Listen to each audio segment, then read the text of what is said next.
इसलिए आप सब लोग का बहुत बहुत धन्यवाद, और साथ में आप लोगों के माँ बाप को भी जो आपको इतना संस्कार सिखा के भेजे आप लोग। कहीं ना कहीं आप लोग के पहले टीचर जो होते हैं वो आपकी माँ होती है, वही आपको सबसे पहले ज्ञान देती है, वही से आपको। और याद रखिएगा आप यहाँ आए हैं तो आपकी माँ आपका रास्ता देख रही है कि आपके बच्चे, उनके बेटी, उनका बेटा सफल होके आएगा। यहाँ से अगर आप असफल होके लौट रहे हैं तो आप अपनी माँ की नजरों में गिर जाएंगे। माँ ऐसी चीज होती है जो 2 रोटी कम भी खाती है लेकिन बच्चों को पढ़ाती है। हमको याद है आज भी कि जब हम ग्रेजुएशन में पढ़ रहे थे तो मेरी मम्मी को ऑपरेशन कराना था पथरी का, और वो डॉक्टर बोला था ना बहुत बड़ा सा पथरी था। हमको एग्जैक्ट नहीं याद आ रहा है लेकिन बहुत ज्यादा। मम्मी कही ना कि पहले ऑपरेशन बाद में होते रहेगा, पहले तुम पढ़ाई कर लो, और हमको मतलब अपने ऑपरेशन का पैसा रख के पढ़ने के लिए दी थी यहाँ पर।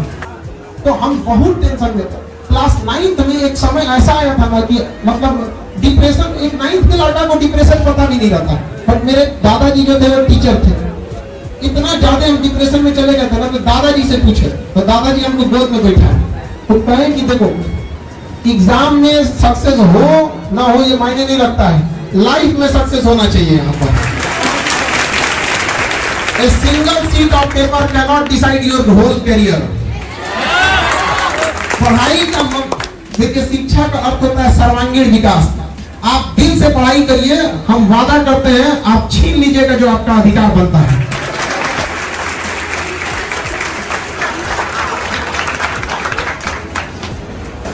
इसके बाद हमारे डीआईजी सर को सम्मानित करेंगे। हमारे डीआईजी परवेज अख्तर सर के लिए जोरदार ताली। एक बार परवेज अख्तर सर के लिए जोरदार ताली।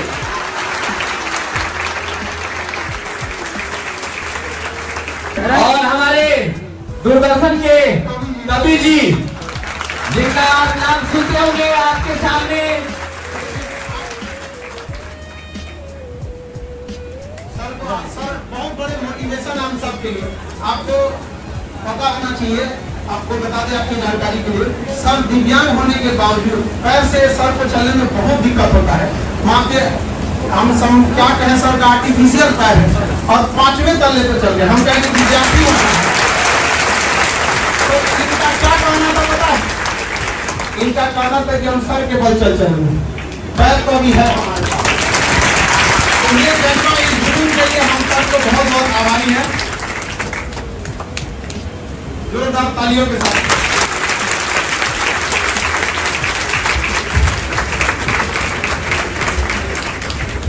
अब हम राजकुमार सर का स्वागत करेंगे। डायरेक्टर सर है दूरदर्शन के। आज के समय में जो अपनी गरिमा बना के रखा है जो चैनल, उसका हम बहुत बहुत आभारी हैं कि इस दौर में भी इन्होंने अपनी गरिमा को बना के रखा है। वरना इस टीआरपी के दौर में लोग क्या कहना कर दिए जिसका कोई हद नहीं। आप पढ़े लिखे लोग हैं, टीवी तो देखते होंगे यहाँ पर। तो बहुत बहुत आपका धन्यवाद, आप यहाँ आए।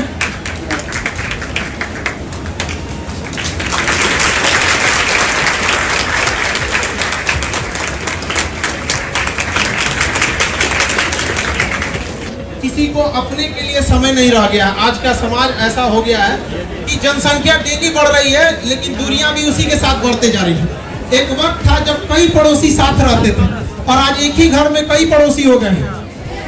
इस भाग दौड़ की दुनिया में भी सर ने इतना समय निकाला और इस 5वें तल्ले पे चढ़ने के लिए हम सब लोगों का बहुत तहे दिल से धन्यवाद देते हैं।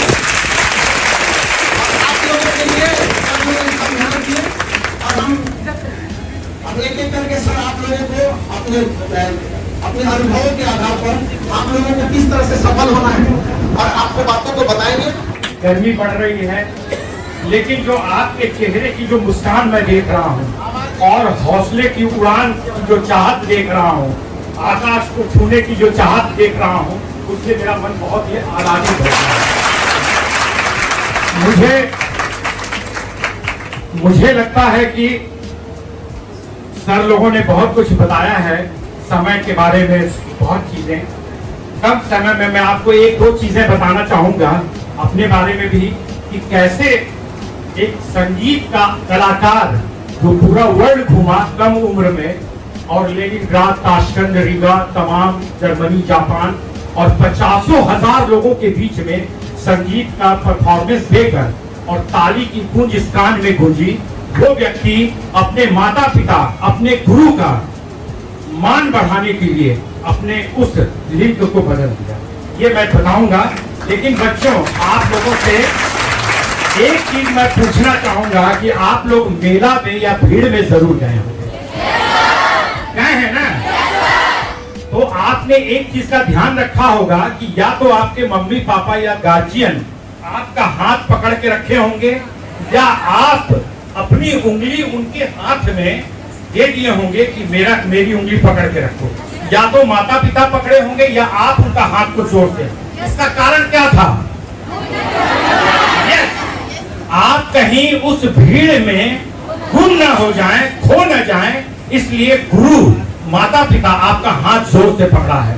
इसलिए मैं खान साहब को मैं बहुत ही तहे दिल से इनका मैं शुक्रिया अदा करूंगा कि ये एक ऐसे माता पिता से भी बढ़ के गुरु हैं जो अपने बच्चों का हाथ जोर से पकड़े हुए हैं कि वो भीड़ में खो न जाए। तो ऐसे गुरु को तारीफ करता हूं और जोरदार तालियां बजाइए।